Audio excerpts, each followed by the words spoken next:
দৰ্শক আপোনালোকৰ মাজৰ বহুতেই হয়তো ক্ৰিকেট খেল চাই ভাল পায় আৰু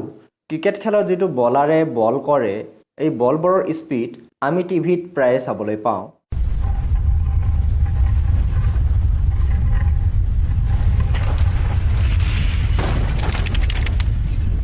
এই বলৰ যেটো স্পিড আছে এই স্পিডবোৰ কেনেকৈ জোখে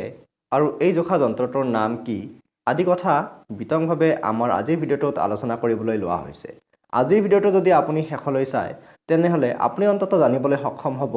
যে এই বল যেটো কৰে বলাৰসকলে এই বল কৰা যেটো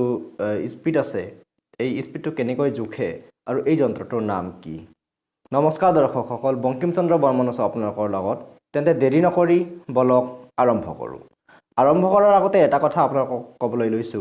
যে যদিহে আপোনালোকে আমাৰ এইটো ভিডিঅ'ৰ যেখিনি অংশ এতিয়ালৈ চালে যদিহে ভাল লাগিছে লাইক এটা কৰিবলৈ একেবাৰেই নাপাহৰিব কাৰণ আপুনি ভিডিঅ'টোত লাইক কৰিলে মই ভিডিঅ' বনাবলৈ উৎসাহ পাম আৰু আপোনালোকৰ কাৰণে সদায় এটাকৈ নতুন আৰু ইন্টাৰেষ্টিং ভিডিঅ' লৈ আহিবলৈ চেষ্টা কৰিম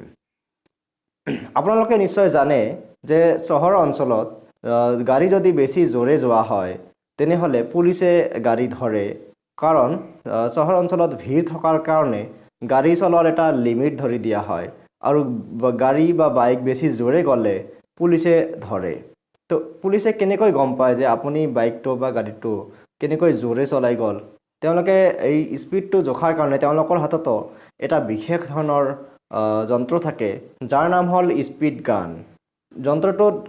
যেটো কেমেৰা থাকে আসলতে যন্ত্ৰটোত আৰু সেই কেমেৰাটোৰ আগেৰে যদি কোনো বস্তু পাৰ হৈ যায় তেনেহলে তাত ধৰা পৰে যে বস্তুটোৰ কিমান স্পিড আছিল ঠিক সেইদৰে সেই টেকনিকটোকেই ক্ৰিকেট খেলত ব্যৱহাৰ কৰা হৈছে বলৰ স্পিড জুখিবলৈ যেটো সাইড স্ক্ৰিন থাকে ক্ৰিকেট খেলৰ সেই সাইড স্ক্ৰিনৰ ওচৰতে সেই যন্ত্ৰটো লগাই থোৱা হয় আসলতে সেইটো এটা কেমেৰা যাক স্পিড গান বুলি কোৱা হয় আৰু বলাৰে যেতিয়া বল কৰে বল এটা কৰে ব্যাটসম্যানলৈ আৰু তেতিয়া সেই কেমেৰাটোৱে যেটা ৰশ্মি প্ৰেৰণ কৰে বিশেষ ধৰণৰ এটা ৰশ্মি আৰু সেই ৰশ্মিটোৰ জৰিয়তে ক্যালকুলেশন কৰিবলৈ সক্ষম হয় যে বলাৰে বলটো কিমান স্পিডত কৰিছিল আৰু সেই যন্ত্ৰটোক স্পিড গান বুলি কোৱা হয় দৰ্শকসকল আশা কৰিছো আজিৰ ভিডিঅ'টো আপোনালোকৰ ভাল লাগিছে ভিডিঅ'টো ভাল লাগিলে লাইক আৰু শেয়াৰ কৰিবলৈ একেবাৰেই নাপাহৰিব